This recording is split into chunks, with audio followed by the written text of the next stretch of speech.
Nagsagawa ng turnover ceremony ang Armed Forces of the Philippines na ginanap sa Campo Aguinaldo ngayong araw. Pinangunahan ng naturang turnover ni AFP Chief of Staff Hernando Eriberi. Talaga si Major General Romeo Tanalgo bilang bagong pinuno ng AFP Vice Chief of Staff matapos magretiro si Lieutenant General John Bonafos. Sa ngayon ay dalawa na ang posisyon ni Tanalgo dahil kasalukuyan pa rin itong pinuno ng Philippine Marines. Nagbula naman si Tanalgo sa Philippine Military Class 1983. Samantala, pinasalamatan naman ni Eriberi si Bonafos sa ibinigay na serbisyo nito sa Armed Forces of the Philippines.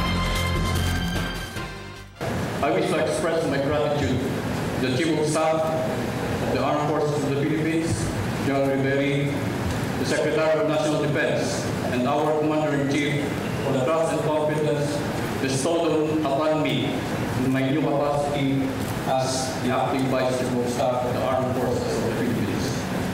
It is my honor to stand here before all of you as a Filipino committed and dedicated to serve the flag and our countrymen. With all humility, I accept the responsibilities that come along with the position of Vice Chief of Staff, but the acceptance of this new professional role is more than just being the second in command.